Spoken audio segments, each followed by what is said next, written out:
Hello everyone, I hope you are doing well. This is Ankit for Paisha classes. Today we can talk about B.Ed second year environmental education previous year question. जी हाँ guys, चलिए फिर चीज़ों को start करते हैं without time waste करते हुए। और वीडियो अच्छी लगे तो वीडियो को लाइक कर दीजिएगा। चैनल पे फर्स्ट टाइम विजिट कर रहे हैं, चैनल को सब्सक्राइब करके बेल आइकन को प्रेस कर लीजिएगा ताकि सारे के सारे नोटिफिकेशन आपको टाइम टू टाइम मिलते रहे। इसी के साथ आगे बढ़ते हैं और देखते हैं आज का प्रश्न। तो गाइस ये आपका री एग्ज़ाम जो भी हुआ था, री एग्ज़ाम के पेपर के क्वेश्चंस हैं, तो चलिए इनको देख लेते हैं। पहला क्वेश्चन आप सभी के सामने, फर्स्ट क्वेश्चन में कहा गया ओजोन दिवस होता है, ठीक है। तो ध्यान रखिएगा ओजोन दिवस आपका 16 सितंबर को मनाया जाता है, यानी कि सी ऑप्शन करेक्ट हो जाएगा, ठीक है। नेक्स्ट बात करते हैं ओजोन परत में सबसे बड़ा छिद्र कहाँ पाया जाता है। तो ध्यान रखिए ओजोन परत में सबसे बड़ा छिद्र आपका अंटार्कटिका में पाया जाता है, यानी कि ऑप्शन सी ए जो है करेक्ट हो जाएगा, ओके। नेक्स्ट बढ़ते हैं भोपाल दुर्घटना में गैस लीक हुई। तो भोपाल दुर्घटना में जो गैस लीक हुई थी वो कौन सी गैस थी। तो ध्यान रखिएगा मिथाइल आइसोसाइनाइड थी, यानी कि ऑप्शन डी जो है वो बिल्कुल करेक्ट हो जाएगा, ठीक है। सीएनजी का विस्तृत रूप, तो सीएनजी को हम लोग बोलते हैं क्या, कंप्रेस्ड नेचुरल गैस, ठीक है, यानी कि बी ऑप्शन आपका यहाँ पे करेक्ट हो जाएगा। नेक्स्ट बढ़ते हैं, थोड़ा सा कलर कोई दूसरा लेते हैं, येलो, येलो भी ठीक रहेगा। नेक्स्ट बात करते हैं आपकी ध्वनि हानिकारक प्रदूषक है, तो कितनी ध्वनि तक हम सुन सकते हैं। ध्यान रखिएगा सिर्फ और सिर्फ 30 ध्वनि को सुन सकते हैं। 80 डेसिबल के ऊपर, यानी 80 डेसिबल के ऊपर जो है ये सभी की सभी हानिकारक हो जाती हैं। और ध्वनि को हम लोग किस में नापते हैं, तो डेसिबल में नापते हैं, तो ध्यान रखिएगा इस चीज़ का भी, ठीक है। तो ध्वनि हानिकारक प्रदूषण होती हैं तो बी ऑप्शन आएगा, यानी कि 80 डेसिबल के ऊपर। नेक्स्ट अम्लीय वर्षा में समाहित है, तो सल्फर और नाइट्रोजन ऑक्साइड, यानी कि ऑप्शन ए ही करेक्ट हो जाएगा, ओके। चलिए आगे बढ़ते हैं और नेक्स्ट क्वेश्चन को देखते हैं। नेक्स्ट क्वेश्चन आपका क्या कह रहा है। नेक्स्ट क्वेश्चन कह रहा है इनमें से मृदा क्षरण का कारण नहीं है, तो कौन सा नहीं। वनस्पति आवरण का ह्रास, अत्यधिक सिंचाई एवं जुताई, वनरोपण या उपयुक्त सभी। तो उपयुक्त सभी जो है वो आपका इसमें राइट ऑप्शन नहीं होगा। इसमें कहा गया मृदा क्षरण का कारण नहीं है, तो कौन सा नहीं है। तो देना मृदा क्षरण का कारण जो है वनारोपण नहीं है। क्वेश्चन में कहा गया यानी कि जहाँ से मृदा जो है छनती नहीं है, यानी मृदा जो है पास नहीं होती। जो अगर आपने जंगल बना रखा, पेड़ पौधे काफ़ी लगे हो, तो आपकी मिट्टी जो है वो मूव नहीं करती है। पेड़ जो हैं जड़ों के माध्यम से मिट्टी को रोक के रखते हैं, ठीक है।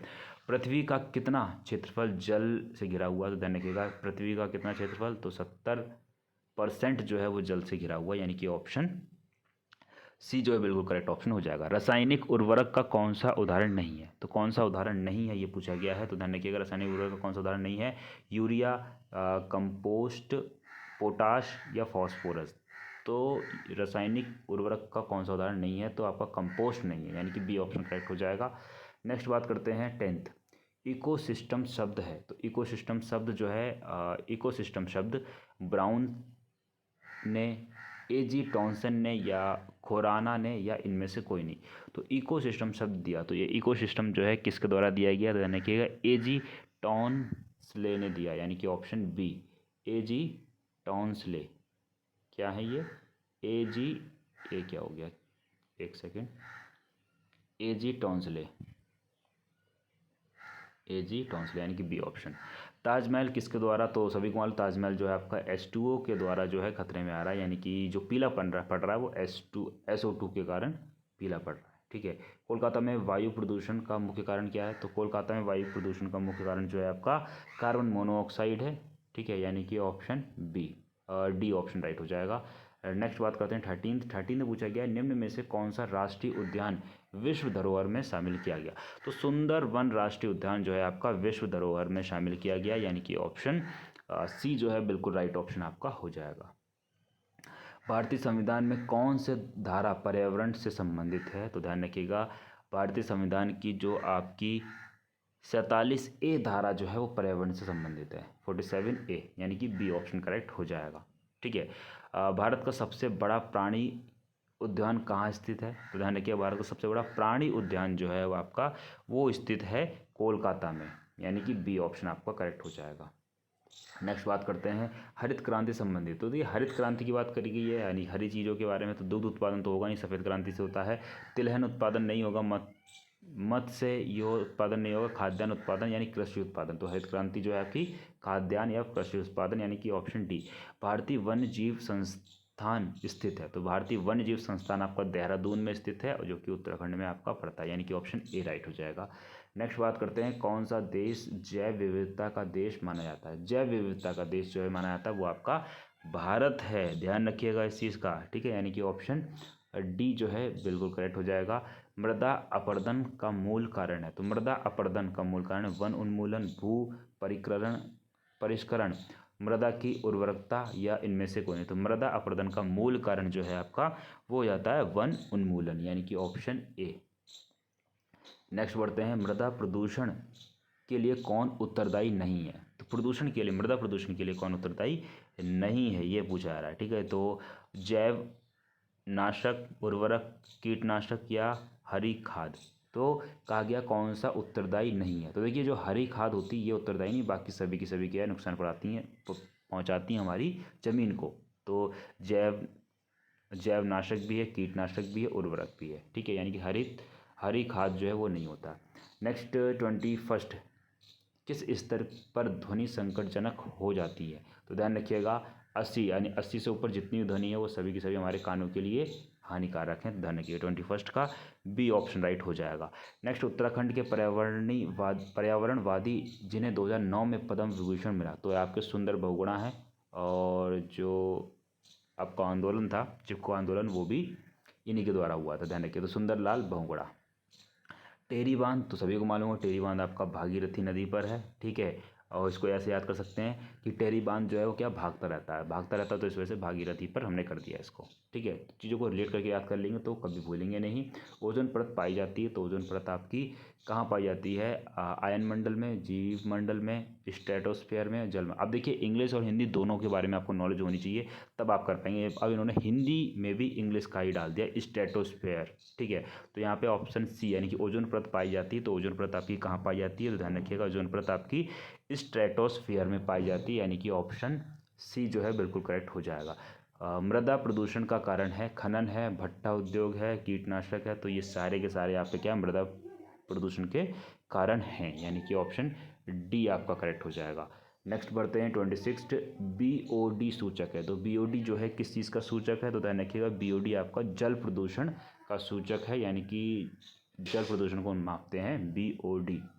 भारत का सबसे बड़ा पवन चक्की, तो भारत की सबसे बड़ी पवन चक्की जो है आपकी वो कहाँ पर है, तो ध्यान रखिएगा वो आपकी तमिलनाडु में है, TN, ठीक है।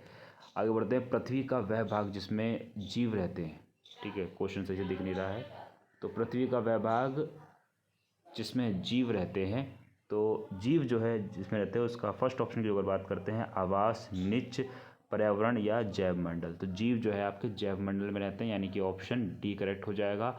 नेक्स्ट कहा गया पर्यावरण पर स्कॉट होम सम्मेलन कब हुआ। पर्यावरण पर स्कॉट होम सम्मेलन कब हुआ। देखिए यहाँ से दो क्वेश्चन कर सकते हैं।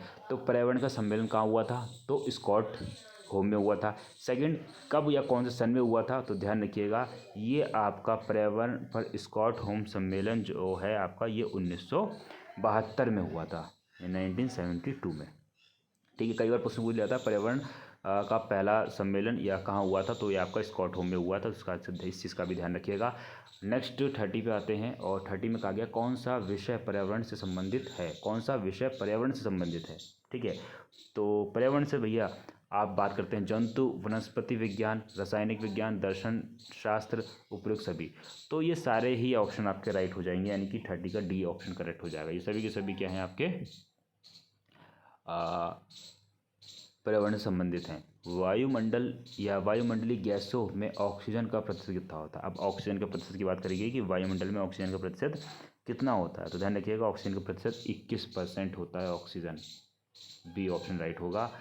नेक्स्ट पर्यावरण में BMW हैं, ठीक है।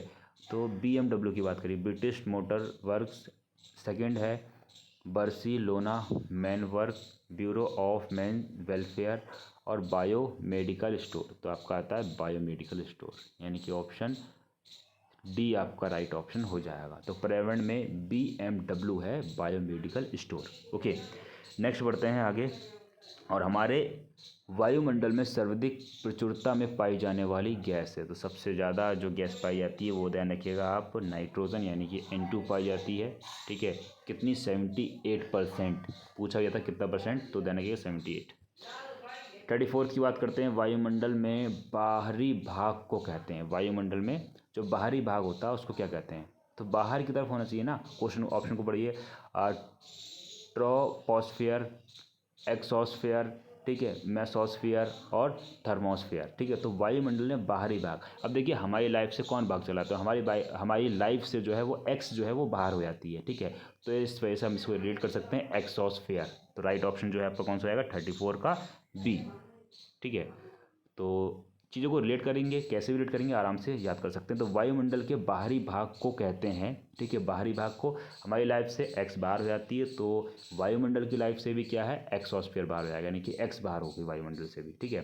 नेक्स्ट बात करते हैं, संयुक्त राष्ट्र पर्यावरण कार्यक्रम स्थापित हुआ। अब यहाँ पे बात करेंगे कब इस्टेब्लिश्ड हुआ। तो ध्यान रखिएगा, ये क्वेश्चन थोड़ा सा कन्फ्यूजन वाले हो जाते हैं, ठीक है। तो इसका राइट ऑप्शन की जो अगर बात करता हूँ तो ये कब स्थापित हुआ, तो ये आपकी 1972 में स्थापित हुआ था।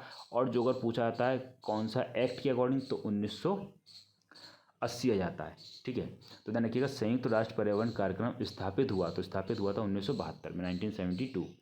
चिपको आंदोलन, देखिए इससे पहले जो सुंदर वाले थे ना वो इजी थे। तो चिपको आंदोलन प्रारंभ किया गया, चिपको आंदोलन प्रारंभ किया गया था सुंदर लाल बहुगुणा द्वारा, यानी कि ऑप्शन इन्हीं को पद्मश्री पुरस्कार भी मिला था, अभी देखा था इससे पहले क्वेश्चन वही वाला है, ठीक है।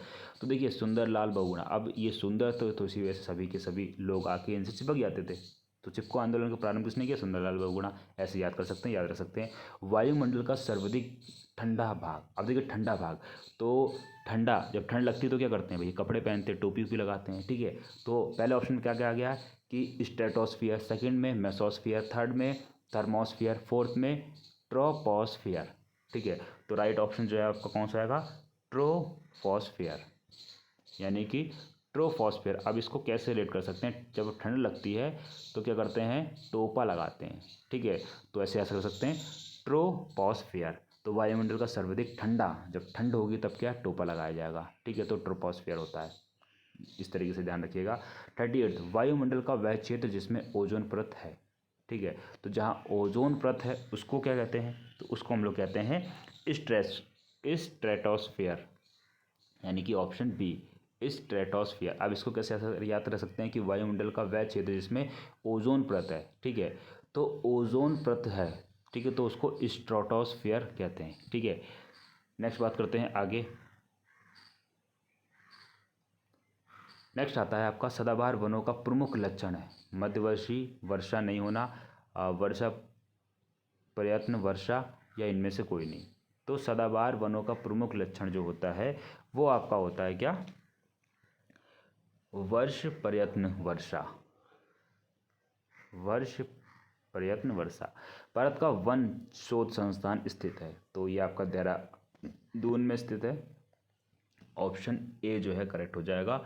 वन संरक्षण अधिनियम लागू हुआ, अब देखिए वन संरक्षण अधिनियम लागू हुआ, कब लागू हुआ था ये बात करी गई है, ठीक है।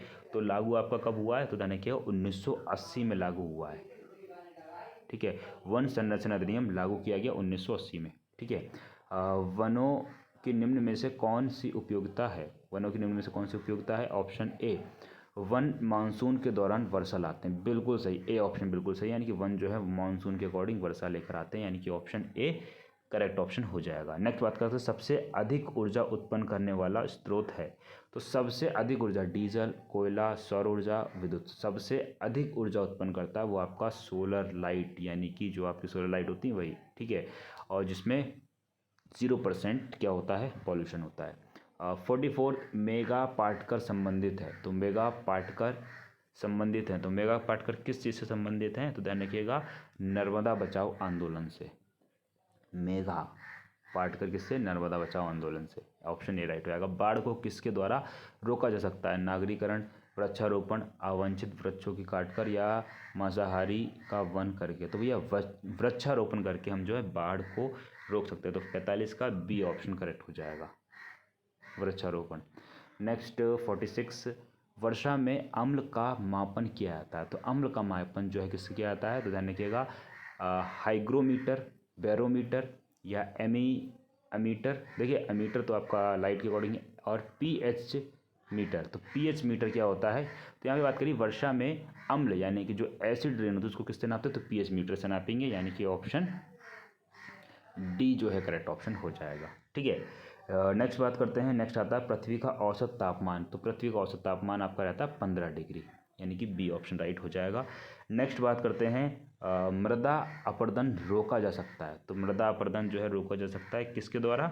तो पेड़ पौधे उगाकर। जब ज़्यादा पेड़ पौधे रहेंगे तो मृदा यानी कि जो मृदा अपरदन है उसको रोका जा सकता है, मिट्टी को रोक लिया जाएगा। मिट्टी इधर से उधर बहेगी नहीं, जाएगी नहीं कहीं भी। जब जहाँ कहीं वृक्ष लगे होते हैं तो वृक्ष की जो जड़ें होती हैं वो मिट्टी को रोक के रखती हैं, ठीक है। नेक्स्ट बात करते हैं 49, इकोसिस्टम का अजैविकी घटक है। तो इकोसिस्टम का अजैविकी घटक पौधे हैं, जीवाणु हैं, कवक है, मिट्टी। तो इकोसिस्टम का अजैविकी घटक जो है वो आपका वो है मिट्टी, यानी कि ऑप्शन डी। प्राकृतिक एवं मानवीय क्रियाओं द्वारा व्यापक स्तर पर पर्यावरण गुणवत्ता की घटना को कहा जाता है। तो आपका अपघटन कहा जाता है, यानी कि ऑप्शन ए राइट हो जाएगा। नेक्स्ट बात करते हैं पौधे के विकास के लिए आवश्यक पोषक तत्व किसके द्वारा मृदा में वापस पहुंचाते हैं? तो अपघटक द्वारा। किसके द्वारा? अपघटक द्वारा, यानी कि ऑप्शन ए। निम्नलिखित में से कौन सा जीव शाकाहारी नहीं है? तो शाकाहारी नहीं है तो ये शेर जो है आपका शाकाहारी नहीं है, बाकी सभी की सभी शाकाहारी हो जाते हैं। नेक्स्ट बात कर लेते हैं, नेक्स्ट आपका आ जाता है निम्न में से कौन सा जानवर शाकाहारी है?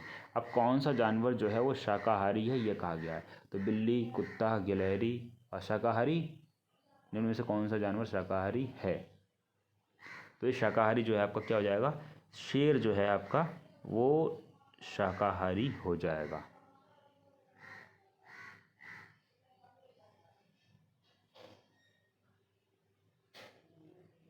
एक सेकंड, निम्न में से कौन सा जानवर शाकाहारी है? शाकाहारी की बात करेगी तो बिल्ली, शेर, कुत्ता ये सब की सभी शाकाहारी नहीं होते, यानी कि मांसाहारी होते हैं। गिलहरी आपकी शाकाहारी होगा, यानी कि डी ऑप्शन राइट हो जाएगा, ठीक है।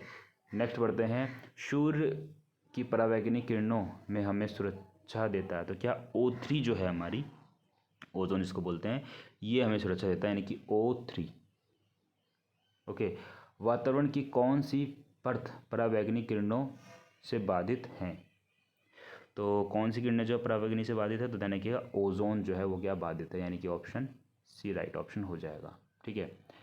परावैंगनी तरंगों से हमें ओजोन परत ही बचाती है। 56 की बात करते हैं, वैश्विक ताप का प्रमुख असर है। तो वैश्विक ताप का प्रमुख असर पशुओं की मृत्यु, जलीय पौधों की मृत्यु, फसलों की उपज में वृद्धि, हिमनद का पिघलना तथा पृथ्वी में जल का स्तर में वृद्धि, यानी कि ऑप्शन डी आपका राइट हो जाएगा, यानी कि हिमनद नदी का पिघलना एवं पृथ्वी के जल स्तर में वृद्धि। तो वैश्विक ताप का प्रमुख असर जो है ये देखने को मिल रहा है। गहन परिस्थितिकी में है पौधे, जंतु, सभी जीवधारी या केवल अजैविकी कारक? तो गहन परिस्थितिकी में जो है वो आपके कौन हैं? तो ये सभी जीवधारी आपके होते हैं, यानी कि ऑप्शन सी राइट हो जाएगा। नेक्स्ट बात करते हैं 58, वायु प्रदूषण का कारण है। तो वायु प्रदूषण का कारण कौन सा होता है? तो धुआं जो है आपका वायु प्रदूषण का कारण है, ऑप्शन सी। अदृश्य प्रदूषण किसे कहा जाता है? अदृश्य प्रदूषण जो है, जो दिखता नहीं हमें, वो प्रदूषण की बात करेंगे तो अदृश्य प्रदूषण जो है आपका शोर प्रदूषण होता है। शोर जो है वो दिखता नहीं लेकिन बहुत खतरनाक प्रदूषण होता है। भारत में वायु प्रदूषण नियंत्रण किस विधि द्वारा सुरक्षित है? किस विधि द्वारा रक्षित है? तो किस विधि द्वारा रक्षित है? तो ध्यान रखिएगा पर्यावरण सुरक्षा कानून द्वारा। तो भारत में वायु प्रदूषण जो है आपका किस विधि द्वारा रक्षित है? तो वायु प्रदूषण आपका हो जाता है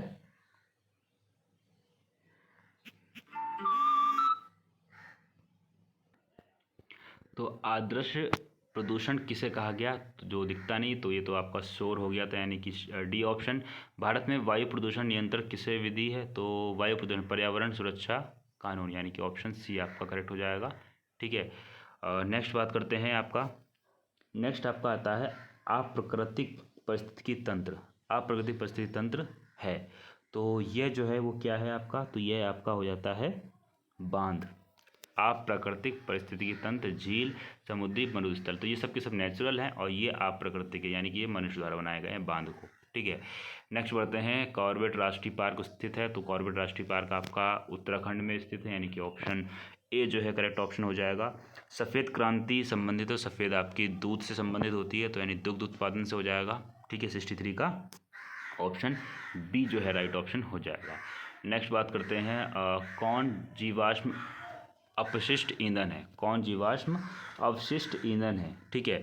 तो कोयला, पेट्रोल, उपयुक्त सभी, तो ये सभी के सभी ही हो जाते हैं क्या, जीवाश्म या अपशिष्ट ईंधन। भारत का राष्ट्रीय पक्षी कौन, सभी को मालूम होगा, मोर है आपका भारत का राष्ट्रीय पक्षी, ठीक है। नेक्स्ट बढ़ते हैं आगे। पर्यावरण शिक्षा को लागू होना चाहिए, ठीक है। प्राइमरी स्तर, इंटरमीडिएट स्तर, कॉलेज स्तर, तो सभी, इन सभी पे पर्यावरण शिक्षा को लागू होना चाहिए। पर्यावरण शब्द से आशय है, तो पर्यावरण शब्द से जो आशय है वो आपका किससे है, तो ये हो जाता है जीवित एवं निर्जीव दोनों, यानी कि ऑप्शन सी, ठीक है। नेक्स्ट देखते हैं।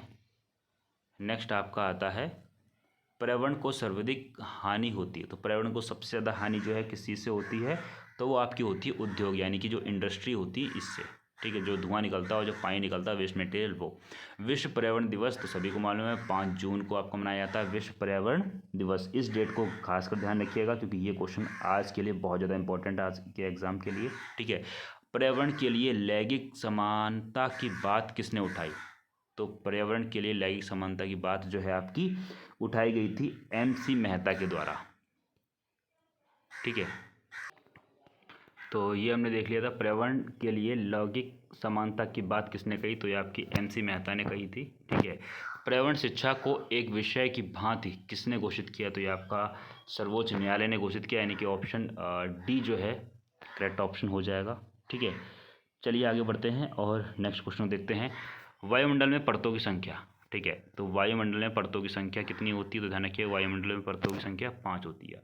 अब इसको कैसे आ सकते हैं, कितनी परत होती हैं, 5 होती हैं, ठीक है। तो देखिए जिसमें वायुमंडल शब्द है, इस शब्द में कितने वर्ण हैं, यानी कि कितने अक्षर हैं, तो 5 अक्षर हैं जो पूरे पूरे हैं। जैसे वा एक अक्षर हो गया, या हो गया, मा हो गया, डा हो गया और ला हो गया, तो टोटल 5 अक्षर हो गए। तो इस वजह से कितनी परत होती है, 5 परत होती है। तो ऐसे रिलेट कर सकते हैं और याद रख सकते हैं हमेशा के लिए, ठीक है। पूरे अक्षर को लिया है, पूरे वर्ण को लिया है, छोटे वर्ण या आधे वर्ण को, मात्रात्रा को नहीं लिया है, ठीक है। तो वायुमंडल में परतों की संख्या 5 होती है। वायुमंडल में नाइट्रोजन कितनी उपस्थिति होती है, नाइट्रोजन जो होती है आपकी 78%, यानी कि ऑप्शन डी करेक्ट हो जाएगा, ठीक है। नेक्स्ट बढ़ते हैं 74, जिसमें बात करेगी वायुमंडल में ऑक्सीजन का स्रोत है। तो वायुमंडल में ऑक्सीजन का जो स्रोत है, ठीक है, उसके बारे में बात करी गई है। तो प्रकाश संश्लेषण के द्वारा वायुमंडल में ऑक्सीजन का स्रोत होता है, यानी कि ऑप्शन सी राइट हो जाएगा, प्रकाश संश्लेषण। निम्नलिखित में से सर्वाधिक वनाच्छादन किस राज्य का है, ठीक है। तो ये जो है आपका किस राज्य का है, तो यानी कि वन, सबसे ज़्यादा वन जो है वो कहाँ पर है, ठीक है। तो वही बात करेगी वनाच्छादन कहाँ है, यानी कि MP में सबसे ज़्यादा वन है, यानी कि ऑप्शन बी जो है बिल्कुल करेक्ट ऑप्शन आपका हो जाएगा, ओके। चलिए आगे बढ़ते हैं और नेक्स्ट क्वेश्चन देखते हैं। चिपको आंदोलन का संबंध है, तो चिपको आंदोलन के बारे में मैंने बताया था कि तो ये आपके वन से संबंधित है, ठीक है। और किसने किया था, तो सुंदर जो थे उनके अकॉर्डिंग, सुंदरलाल बहुगुणा, ठीक है। और इन्हीं को ही पद्म विभूषण भी मिला हुआ है 2009 में। तो सारी चीज़ों का ध्यान रखिएगा। चलिए आगे बढ़ते हैं। 76 वन संरक्षण के द्वारा मिला था, ठीक है। नेक्स्ट बात करते हैं 77 कुल भूमि का वन से घिरा हुआ है, यानी कि कुल भूमि पर जो वन है वो कितना है, जंगल जो है कितना है, यानी कि 30%, और एक्यूरेट जो है वो 29.2%। निम्न में से कौन सा उद्योग वनों पर आधारित है, तो वनों पर कौन सा उद्योग, तो जैसे कागज़ वगैरह जितने बनते हैं सबके सब वन यानी पेड़ से ही तो बनते हैं। सीमेंट नहीं बनता, रासायनिक उद्योग नहीं, कांच नहीं बनता, ठीक है। तो यानी कि ऑप्शन ए हो जाएगा। 79 हिमालय क्षेत्र में किस प्रकार के वन पाए जाते हैं, तो हिमालय क्षेत्र की बात करेगी तो हिमालय में है जो किस तरीके के वन पाए जाते हैं, तो आपके शंकुधारी वन पाए जाते हैं हिमालय में, ठीक है। आगे बात करते हैं खनिज ईंधन का कौन सा उदाहरण नहीं है, तो खनिज ईंधन का कौन सा उदाहरण नहीं है ये हमसे पूछा जा रहा है, ठीक है। तो जो आपका प्लेटिनम है ये खनिज का उदाहरण नहीं, बाकी सभी के सभी, यानी कठोर या काठ कोयला है, यूरेनियम, प्राकृतिक गैस, ये सभी खनिज ईंधन है, प्लेटिनम नहीं है आपका, ओके।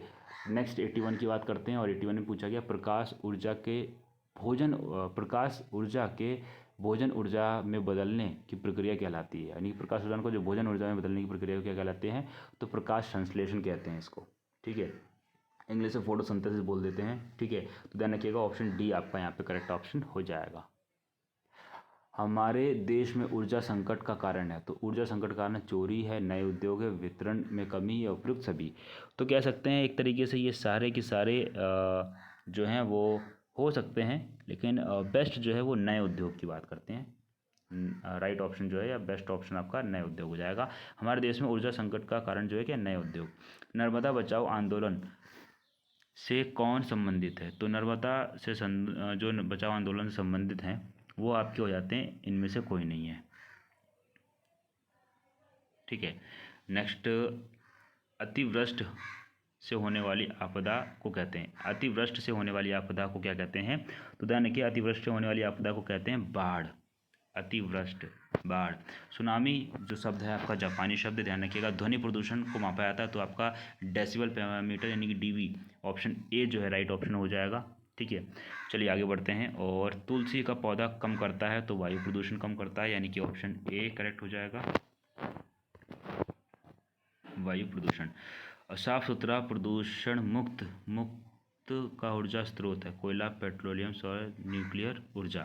तो राइट ऑप्शन या बेस्ट ऑप्शन जो है आपका इसमें कौन सा हो जाएगा? तो वो आपका जाता है सौर ऊर्जा, यानी कि ये कुछ भी वेस्ट नहीं करता, कुछ भी प्रदूषण नहीं होता इससे। ठीक है, तो सौर ऊर्जा। नेक्स्ट, DDT है। तो DDT जो है वो आपका क्या है? ये आपका बायोडिग्रेडेबल प्रदूषक है, यानी कि ऑप्शन बी आपका राइट हो जाएगा। जल में जल वाष्प में परिवर्तन होने वाली प्रक्रिया कहलाती है तो ये आपकी वाष्पीकरण कहलाती है, यानी कि वेपर बोलते हैं ना इसको, वाटर वेपर, वो चीज़ है। ठीक है, वाष्पीकरण। तो 90 का ए ऑप्शन जो है वो बिल्कुल राइट ऑप्शन हो जाएगा। चलिए इसी के साथ आखिरी के 10 क्वेश्चन को और देख लेते हैं। और जल्दी से गाइस वीडियो को लाइक कर दी, कंटिन्यू 30 मिनट होने जा रहा है, मैं बोल रहा हूँ बिना किसी रुके। तो इतना तो आप कह सकते हैं, एक लाइक, एक शेयर और एक पॉजिटिव कमेंट। बहुत से लोग का नेगेटिव कमेंट आता है, एक कैंडिडेट ने कहा था सही से बोलना तक नहीं आता। डियर, जब आप कंटिन्यू बैठ के बोलेंगे तब आपको पता चलता है कि बोलना किसे कहते हैं। ठीक है, 30 मिनट तक कभी कंटिन्यू बोलिएगा, आपको खुद पता चल जाएगा कि कैसे बोला जाता है।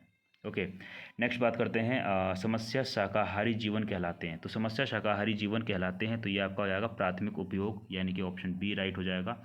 नेक्स्ट, किसी खाद्य श्रृंखला में पौधे हैं। तो किसी खाद्य श्रृंखला में पौधे हैं, उत्पादक हैं, उपभोक्ता हैं, अपघटक हैं या प्राथमिक उपभोक्ता हैं। तो राइट ऑप्शन हो जाता है आपका उत्पादक होते हैं। किसी खाद्य श्रृंखला में पौधे उत्पादक होते हैं। रासायनिक खाद है, तो रासायनिक खाद जो है वो आपकी कौन सी होती है? तो यानी कि यूरिया जो है आपकी क्या है? एक रासायनिक खाद है। सी, इकोलॉजिकल खाद्य श्रृंखला में मनुष्य है एक, तो मनुष्य क्या है? एक उपभोक्ता है। ठीक है, नेक्स्ट बात करते हैं, अफ्रीका के घास क्षेत्र कहे जाते हैं। तो अफ्रीका के घास क्षेत्र जो हैं वो सवाना कहे जाते हैं। अफ्रीका के घास क्षेत्र को क्या कहते हैं? सवाना। ठीक है, नेक्स्ट, पहली बार पारिस्थितिकी शब्द किसने प्रयोग किया? तो ये जो शब्द है सबसे पहले प्रयोग हुआ था तो किसने किया था? ये आपके आइंस्टाइन हेकेल ने किया, यानी कि ऑप्शन डी राइट हो जाएगा। भारत का राष्ट्रीय पशु, सभी को मालूम होगा भारत का राष्ट्रीय पशु की बात करी गई है। ठीक है, तो बाघ जो है आपका राष्ट्रीय पशु हो जाता है। ओके, निम्न में से कौन सा ग्रीन हाउस गैस नहीं? अब ग्रीन हाउस गैस नहीं है ये पूछा गया है। ठीक है, तो कार्बन डाइऑक्साइड है, क्लोरोफ्लोरोकार्बन है, मीथेन का ग्रीन हाउस गैस है, ऑक्सीजन जो है आपकी ग्रीन हाउस गैस नहीं है। ठीक है, LPG की फुल फॉर्म पूछिए, लिक्विड पेट्रोलियम गैस, तो पहले ही ऑप्शन आता है liquid petroleum gas full form. सूर्य एक है, तो सूर्य ध्यान की सूर्य एक तारा है।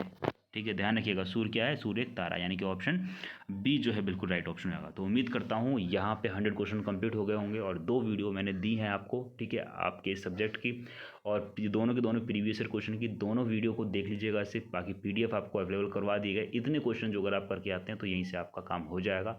तो उम्मीद करता हूँ वीडियो आपको अच्छी लग रही होगी, और बाकी वीडियो अच्छी लगा करे तो वीडियो को लाइक कर दीजिएगा। चैनल पर फर्स्ट टाइम विजिट कर रहे हैं, चैनल को सब्सक्राइब कर बेल आइकन को हिट कर लीजिएगा। ठीक है, और सभी से कहना चाहूँगा कि एक बार इस वीडियो को भले 2x करके एक बार देख लीजिएगा, क्योंकि एक बार जब सारे क्वेश्चन सामने से निकल जाएंगे, ठीक है, तो कहीं ना कहीं आपको एग्जाम में हेल्पफुल मिल जाएंगे। क्योंकि 2 घंटे 3 घंटे बाद आपका एग्जाम है और अभी आप वीडियो देख के जाएंगे तुरंत आपको वही क्वेश्चंस मिल जाएंगे, तो काफ़ी इंपॉर्टेंट चीज़ें हैं। ठीक है, क्वेश्चंस गारंटी आपको यहीं से मिलने वाले हैं, यहीं से रिपीट होंगे। ठीक है, चलिए मिलते हैं फिर गाइस नेक्स्ट वीडियो में, तब तक के लिए thanks for watching, have a nice day, जय हिंद, जय Bharat, love you to my dear friends, thank you so much all of you, take care and bye bye.